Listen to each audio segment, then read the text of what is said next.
ब्राह्मणवाद का विरोध नहीं किया जाएगा, इसका मतलब आप मानवता, दुनिया में जो ह्यूमन राइट्स है वो समता, स्वतंत्रता, बंधुता और न्याय पर है ना। क्या जाति व्यवस्था, वर्ण व्यवस्था समता, स्वतंत्रता, बंधुता, न्याय पर है? तब तो आप कहोगे कि यूनाइटेड नेशन भी ब्राह्मणवाद का विरोध कर रहा है, कर ही रहा है ना। यूनाइटेड नेशन बराबरी की बात कर रहा है, संयुक्त राष्ट्र, और ब्राह्मणवाद गैर बराबरी की बात कर रहा है। तो जो बराबरी की बात करेगा वही ब्राह्मणवाद के विरोध में है, क्योंकि ब्राह्मणवाद गैर बराबरी और गैर बराबरी का विरोध करना जरूरी है, ये जायज़ है और ये होता रहेगा। जब तक गैर बराबरी ख़त्म नहीं हो जाती और बराबरी स्थापित नहीं हो जाती तब तक ये विरोध चलता रहेगा। नमस्कार दोस्तों, मैं उदयवान सिंह गर्ग, आप देख रहे हैं न्याय समता न्यूज। आज हमारे साथ बामसेप के राष्ट्रीय महासचिव एवं पिछड़ा वर्ग मोर्चा के राष्ट्रीय अध्यक्ष विकास चौधरी पटेल जी हमारे साथ हैं। इनसे पूछना चाहेंगे, 2023 का इलेक्शन निकला है अभी, इसमें भारतीय जनता पार्टी ने 3 राज्यों में अपनी सरकार बनाई है और मध्य प्रदेश में सरकार बनाई है भारतीय जनता पार्टी की। इससे पूछते हैं इस पर क्या कहेंगे, भारतीय जनता पार्टी मध्य प्रदेश में सरकार बनी इस पर। जो देश में इलेक्शन हो रहे हैं ईवीएम से, तो 8 अक्टूबर 2013 को सुप्रीम कोर्ट ने ये कहा कि केवल ईवीएम से फ्री फेयर ट्रांसपेरेंट चुनाव नहीं हो सकते, इसलिए पेपर ट्रेल की व्यवस्था दी गई। जो बामसेप के राष्ट्रीय अध्यक्ष हैं माननीय वामन मेश्राम साहब, वो सुप्रीम कोर्ट गए और उन्होंने 24 अप्रैल 2017 को कंटेम्प्ट केस जीता, तो 100% ईवीएम को पेपर ट्रेल मशीन 2019 के इलेक्शन में लग गई। अब समस्या ये है कि मतदाता को यकीन हो रहा है पेपर ट्रेल देखकर, मतदाता वोट डाल रहा ईवीएम में मगर दिख रहा है पेपर ट्रेल में, यकीन उसको हो रहा है पेपर ट्रेल देख करके कि हमने जिसको वोट दिया उसी को हमारा वोट मिला। लेकिन काउंटिंग हो रही है ईवीएम की, जहां दिखाई नहीं दे रहा है।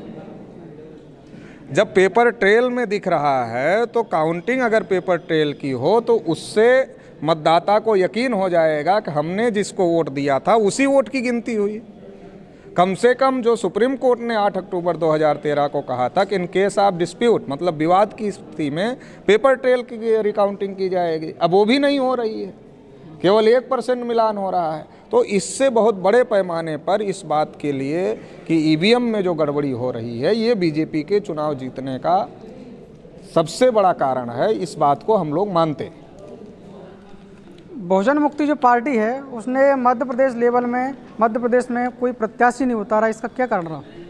मैं बहुजन मुक्ति पार्टी का कोई पदाधिकारी नहीं हूँ, प्रतिनिधि नहीं हूँ, प्रवक्ता नहीं हूँ, इसलिए ये चीज़ बहुजन मुक्ति पार्टी के लोगों से पूछिए। मैं बामसेप की तरफ से और राष्ट्रीय पिछड़ा वर्ग मोर्चा की तरफ से अगर आपका कोई सवाल है तो आप हमसे पूछ सकते हैं। चलो, इसमें यह पूछना चाहता हूँ मैं कि जो आपने जो जनगणना का मुद्दा छेड़ा है बामसेप ने, जो बड़े पैमाने पर आंदोलन हो रहे हैं, हर महीने में आंदोलन होता है, इस पर क्या कहेंगे?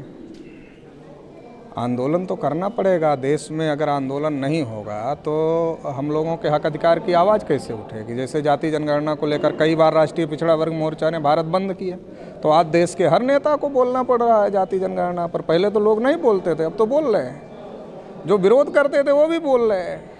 तो ये दबाव तो बनाना पड़ेगा समाज में, जागृत करते समाज को सड़कों पर उतार करके दबाव तो बनाना पड़ेगा। लोहिया जी कहते थे जिंदा कौमें 5 साल इंतजार नहीं करती, तो हम लोग जिंदा हैं तो लड़ाई तो लड़ेंगे। सरकार किसी की हो, अगर हमारे साथ अन्याय अत्याचार हो रहा तो 5 साल इंतजार करेंगे क्या? लड़ाई तो सड़क पर आकर लड़ेंगे। तो लड़ाई चल रही है, तो ईवीएम के खिलाफ भी चलेगी। ओबीसी SC ST के साथ कोई भी अन्याय अत्याचार होगा, ओबीसी SC ST माइनॉरिटी के साथ, तो ये लड़ाई चलेगी और ये लड़ाई चल रही है। बामसेप हमेशा यही देखा जाता है कि बामसेप जो संगठन है उसके लीडर हैं, उसके कार्यकर्ता हमेशा ही ब्राह्मणवाद के खिलाफ बोलते हैं, ब्राह्मणों के खिलाफ बोलते हैं। उसमें ब्राह्मणवाद और अम्बेडकरवाद में क्या अंतर है? ये सुनने वालों की मानसिकता के ऊपर है कि हम ब्राह्मणवाद के खिलाफ बोल रहे हैं या हम सही बात बोल रहे हैं। अगर सही बात बोलना किसी के खिलाफ जाता है तो बोलना पड़ेगा। अगर कोई बात ऐसी है जो गलत है और जिसकी वजह से करोड़ों लोगों का नुकसान हो रहा है और अल्टीमेटली इस देश का नुकसान हो रहा, क्यों हो रहा है? ये देश जातियों में बटा है, तो क्यों बटा है? मुसलमानों की वजह से बटा है कि अंग्रेज़ों की वजह से बटा है? किसकी वजह से बटा है? अब मीडिया में है ना, किसकी वजह से बटा है? जातियों का। जाति किसने बनाई? जाति तो मनु ने बनाई। मनु कौन थे? अब ये तो आप बता। अभी आप बोलेंगे नहीं मीडिया में, भागवत जी ने कहा पंडितों ने बनाई, कहा कि नहीं कहा? भागवत जी तो सबसे बड़े नेता है ना आज की तारीख में पंडितों के, उन्होंने कहा कि पंडितों ने बनाई। तो अगर उन्हीं की बात मान लिया जाए, ब्राह्मणों ने जाति, अच्छा चलिए आप किसी जाति के, हम किसी जाति के, कुशवाहा जी हैं और लोग, हम में से कोई सबसे ऊपर है जाति व्यवस्था में? है? तो क्या हमने बनाई होती तो हम अपने को ही लात जूता खाने के लिए नीचे रख लेते? जो सबसे ऊपर है उसने बनाई, तो किसने बनाई? सबसे ऊपर कौन है? ये तो बोलेंगे नहीं बोलेंगे। सबसे ऊपर कौन है जाति व्यवस्था में? ब्राह्मण है। आप मत बोलिए, डरेंगे आप मीडिया में। ब्राह्मण है सबसे ऊपर।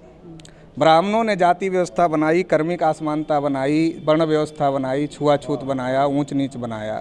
तो उनकी जो आइडियोलॉजी है, ब्राह्मणों ने जो सिस्टम बनाया, वो एक आइडियोलॉजी बन गई। उसी आइडियोलॉजी का नाम ब्राह्मणवाद है। अब आप बताओ, ये जो आइडियोलॉजी है जाति के नाम पर ऊंच नीच करने की, छुआछूत करने की, भेदभाव करने की, किसी को शूद्र घोषित करने की, किसी को अछूत घोषित करने की, क्या ये सही है? गलत है। तो गलत का विरोध करना गलत है कि सही है? विरोध कर सकते हैं नहीं, तो वही तो कर रहे हैं जो आप कह रहे हैं कि आप ब्राह्मणवाद का विरोध। तो ब्राह्मणवाद अगर गलत है तो ब्राह्मणवाद का विरोध तो करना पड़ेगा। अगर ब्राह्मणवाद का विरोध नहीं किया जाएगा, इसका मतलब आप मानवता, दुनिया में जो ह्यूमन राइट्स है वो समता, स्वतंत्रता, बंधुता और न्याय पर है ना। क्या जाति व्यवस्था, वर्ण व्यवस्था, समता, स्वतंत्रता, बंधुता, न्याय पर है? तब तो आप कहोगे कि यूनाइटेड नेशन भी ब्राह्मणवाद का विरोध कर रहा है, कर ही रहा है ना। यूनाइटेड नेशन बराबरी की बात कर रहा है, संयुक्त राष्ट्र, और ब्राह्मणवाद गैर बराबरी की बात कर रहा है। तो जो बराबरी की बात करेगा वही ब्राह्मणवाद के विरोध में है, क्योंकि ब्राह्मणवाद गैर बराबरी और गैर बराबरी का विरोध करना जरूरी है। ये जायज़ है और ये होता रहेगा। जब तक गैर बराबरी ख़त्म नहीं हो जाती और बराबरी स्थापित नहीं हो जाती, तब तक ये विरोध चलता रहेगा। देश में बहुजन समाज के 85 वर्ग, जो दलित पिछड़ा वर्ग है, उनके संगठन हजारों संगठन है, लेकिन उसके बाद भी वो सत्ता में नहीं पहुंच पा रहे। इसका मुख्य कारण क्या है? आज की तारीख में तो ईवीएम है। आ गए थे पहले लोग सत्ता में, नहीं आ गए थे, देश भर में आ रहे थे। और अगर ईवीएम नहीं आई होती तो शायद आज सेंटर में भी आ गए होते। तो आज की तारीख में सबसे बड़ा कारण ईवीएम है। जागृति तो बहुत ज़्यादा बढ़ गई है। जो इतने काम कर रहे हैं तो उसका प्रभाव तो है ही। हम तो अगर बैकवर्डों की बात करें, ओबीसी समाज की बात करें, तो 10 साल पहले के और 10 साल बाद के आज में बहुत ज़्यादा अंतर है, बहुत ज़्यादा जागृति बढ़ गई है। तो ये जागृति तो बहुजन समाज में बढ़ी ही है, लेकिन आज ईवीएम की वजह से उस जागृति को दबा दिया गया है और जागृति करने वाले लोगों का भी मनोबल तोड़ा जा रहा है कि वो कितना भी मेहनत कर लें, रिजल्ट तो वही आएगा। जब रिजल्ट वही आएगा तो 10 आदमी उनके ही समाज के उनको घेर कर कहेंगे, क्या कर रहे हो तुम लोग, कुछ दिखाई नहीं दे रहा है। दिखाई कहाँ से देगा? जब मशीन हजम कर जा रही है तो दिखाई कहाँ से देगा? ये है।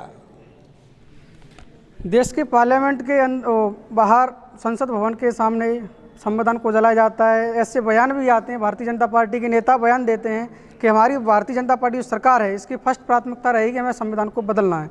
इस पर क्या कहेंगे? बकरे की माँ कब तक खैर मनाएगी? ईवीएम से कब तक बचे रहेंगे? इसका भी तो कोई ना कोई हल निकलेगा। लोगों का दिमाग इस तरफ हो गया है, जनता का दिमाग अभी ईवीएम पर घूम रहा है और घूम गया है। ये सटक जाएगा जिस दिन जनता का दिमाग, तो ईवीएम का बंदोबस्त हो जाएगा। और जब ईवीएम का बंदोबस्त हो जाएगा तो जो हर बात पर मोहर लगाने की बात है, हमने ये किया गलत लेकिन जनता ने हमको वोट दे दिया, हम तो चुनाव जीत गए तो सही है, यही ना चल रहा है। बीजेपी का प्रवक्ता टीवी पर बैठता क्या कहता? अरे तुम कह रहे हो महंगाई बढ़ गई, बेरोजगारी बढ़ गई, तुम ना कह रहे हो अत्याचार बढ़ गया महिलाओं पर, जनता तो हम ही को वोट दे रही है, तो हम गलत कहाँ हैं? तो ये संविधान जलाने वालों के साथ भी है। अगर ईवीएम नहीं होता तो हिम्मत नहीं पड़ती। ये हिम्मत इसलिए पड़ रही है और सरकार इसलिए नहीं करती है कुछ, क्योंकि सरकार को लगता है नाराज हो जाने दो, हम तो जीत जाएंगे। चुनाव विश्लेषक इतने महान हैं, वो तुरंत ही विश्लेषण कर देते हैं कि राहुल गांधी ने जाति जनगणना का मुद्दा उठाया मगर वो नीचे लेवल तक नहीं पहुंचा, इसलिए कांग्रेस हार गई। चुनाव के पहले वो नहीं जान पा रहे थे, चुनाव के पहले सर्वे में जिता रहे थे, और जैसे रिजल्ट आ गया, रिजल्ट के बाद तुरंत विश्लेषण पहुंचा दिया कि नहीं नहीं ये तो पहुंचा ही नहीं नीचे लेवल तक, इसलिए कांग्रेस चुनाव हार गई। अब हमारे समाज का जो पढ़ा लिखा आदमी टीवी देख रहा है, वो चुनाव विश्लेषक महान लोगों की बात सुना तो गांव के चौराहे पर बैठकर बोलना शुरू कर दिया वही बात, तो ईवीएम का मुद्दा दब गया। एक्चुअल कारण आज की तारीख में सभी समस्याओं का अगर एक कारण है, अगर जनता की सरकार नहीं सुन रही है तो उसका एक ही कारण है ईवीएम। लेकिन ये महान चुनाव विश्लेषक ईवीएम पर नहीं बोलते क्योंकि डर लगता है। ईवीएम पर बोलने में डर लगता है कि ये सीधे आरएसएस से जुड़ा मामला है। देश में सभी जातियों पर अत्याचार शोषण होता है, सभी को सताया जाता है, परेशान किया जाता है, लेकिन संविधान को भी ख़त्म करने की बात की जाती है। पर इसका निवारण क्या, किस तरीके से इस देश को आज़ाद किया जा सके जिसमें जो अत्याचार शोषण से निजात पा सके ये समाज? इसका एक ही निवारण है कि देश में जन आंदोलन खड़ा किया जाए, जिस दिशा में हम लोग आगे बढ़ रहे हैं। देखो हर जगह लोकतंत्र तो नहीं था ना, वहाँ क्रांतियाँ हुई, वहाँ लोकतंत्र लागू हुआ क्रांति की। अगर यहाँ लोकतंत्र लागू होकर के ख़त्म हो रहा है और जिन समस्याओं का समाधान हो गया था, अगर वो समस्याएं फिर से पैदा की जा रही, जैसे हमारे प्रतिनिधित्व की समस्या का समाधान हो गया था शेड्यूल कास्ट के, शेड्यूल ट्राइब के, और ओबीसी का नहीं हुआ था तो होने की दिशा में आगे बढ़ रहा था, अब उसको प्राइवेटाइजेशन से जीरो किया जाए। मतलब जिस समस्या का समाधान हो गया था वो फिर से पैदा की जा रही। एजुकेशन की समस्या का समाधान हो गया था, आज एजुकेशन चौपट की जा रही है, महंगी की जा रही है, नई शिक्षा नीति में बच्चे छोड़ ही दे रहे हैं, तो आज फिर एजुकेशन की समस्या बढ़ गई है। किसानों की समस्याओं का कुछ समाधान जमींदारी उन्मूलन से हो गया था, लेकिन आज वो फिर बढ़ गई है, आज उनको उनकी फसल का रेट नहीं मिल रहा है। व्यवसायियों का जो छोटे व्यवसायी है उनके ऊपर ज़्यादा टैक्स लगाए जा रहे हैं। तो ये सारा क्यों हो रहा है? जिन समस्याओं का समाधान हो गया था वो समस्याएं फिर से पैदा हो रही, तो जनता चुप रहेगी क्या? जिनको ये लगता है कि वो कुछ भी करें ईवीएम से चुनाव जीत जाएंगे, उनको ये बहुत ज़्यादा भारी पड़ेगा आने वाले समय में। ठीक है, अभी उनको अच्छा लग रहा होगा, आने वाले समय में नेपाल के राजा का देख लो, दुनिया में जितनी बड़ी बड़ी क्रांतियाँ हुई देख लो, जनता जब अपने पर उतरती है तो राजा वाजा को भागने के लिए रास्ता नहीं मिलता है। ये लोग कोई बड़े तानाशाह नहीं है, दुनिया में बहुत बड़े बड़े तानाशाहों को जनता ने धूल चटाई है। तो जन आंदोलन की तैयारी करना होगा और हम लोग उस दिशा में आगे बढ़ रहे हैं। आज 31 राज्यों में 563 जिलों में 5000 तहसीलों में 15,000 ब्लॉक में और 2.5 से 3 लाख गाँवों में हम लोगों ने संगठन बनाया हुआ है। 6 लाख गाँव तक इसको चलो गाँव की ओर अभियान चला रहे हैं, 6 लाख गाँवों तक ले जाएंगे, करोड़ों लोगों को सड़क पे उतारने का काम करेंगे। अभी तो लाखों को उतारा, तो जाति जनगणना पर सब बोल रहे हैं, करोड़ों की तैयारी है। तो निराश हताश हम लोग होने वाले नहीं, लड़ाई लड़ने वाले हैं। हमारे जो महापुरुष थे, फूले साहब जब लड़ाई शुरू किए तो कोई बहुत उत्साहजनक स्थिति नहीं थी। बाबा साहब के जीवन में जो लड़ाई लड़ रहे थे कोई बहुत उत्साहजनक स्थिति नहीं थी। काशीराम साहब ने लड़ाई शुरू किया तो कोई बहुत उत्साहजनक स्थिति नहीं थी। आज उससे ज़्यादा उत्साहजनक तो है, कम से कम उन लोगों के कारण, उन लोगों ने जो काम किया उसके कारण। तो आज क्या निराश होना है? आज तो हमारे पास बुद्धि भी है, पैसा भी है, सब कुछ है। जब कुछ नहीं था तब हमारे पूर्वज लड़ाई लड़े, तो आज तो बहुत कुछ है। आज हमको निराश हताश होने की कहाँ ज़रूरत है? आज हमको ईमानदारी से लड़ाई लड़ने की ज़रूरत है। अगर बहुजन समाज के लोग अब इन बातों को धीरे धीरे समझने लगे हैं और आने वाले समय में ये लड़ाई बहुत ज़्यादा मजबूत होगी। नागपुर में आपका 40वां राष्ट्रीय अधिवेशन है। इस अधिवेशनों के माध्यम से लाखों लोग उसमें आते हैं, इनको क्या संदेश देना चाहते हैं, क्या सिखाना चाहते हैं, इससे क्या बदलाव लाना चाहते हैं? सबसे बड़ी बात तो ये है कि ये जो ब्राह्मणवादी व्यवस्था ने हजारों जातियों में, तमाम धर्मों में हम लोगों को विभाजित करके रखा है। 5 दिन तमाम धर्मों के लोग, हजारों जातियों के लोग, अलग अलग भाषा के लोग, अलग अलग प्रांत के लोग वो इकट्ठा होते हैं, एक जगह रहते हैं, खाते हैं, सोते हैं। तो उनमें बहुजन समाज की भावना पैदा होती है, वो मूल्यवासी समाज की भावना पैदा होती है, एकता की भावना पैदा होती है। तो एक तो ये है। दूसरा क्या है? सेल्फ डिसिप्लिन में होते हैं। अनुशासन बहुत ज़रूरी है, हमारे समाज में उसकी कमी है, तो अनुशासन सिखाते हैं।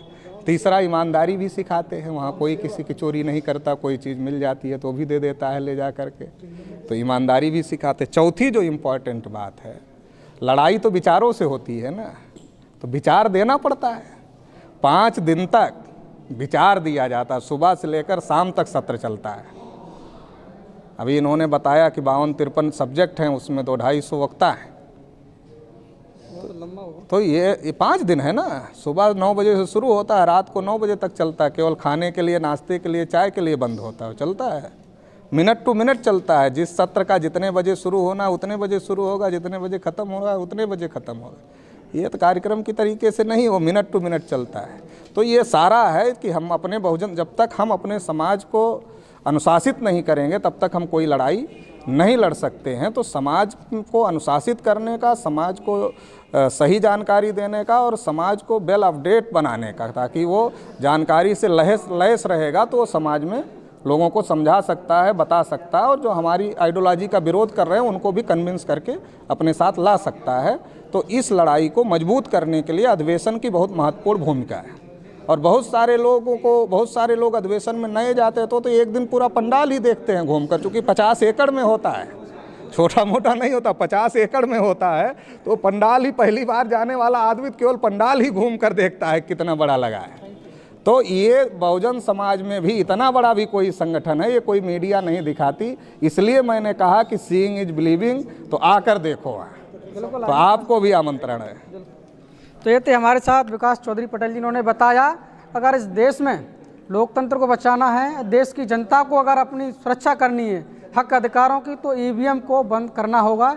ईवीएम के खिलाफ उसके लिए आंदोलन में आना होगा। जिनका राष्ट्रीय अधिवेशन है उसमें सम्मिलित होना होगा, जिससे आंदोलन होगा, इससे सरकार पर दबाव बनाया जा सकता है। तो ऐसी खबरों को देखने के लिए हमारे साथ बने रहिए। तो न्याय समता न्यूज़ को सब्सक्राइब करें, शेयर करें। हमारे फेसबुक पेज पर देख रहे हैं तो इसको फॉलो भी कर लेना। धन्यवाद।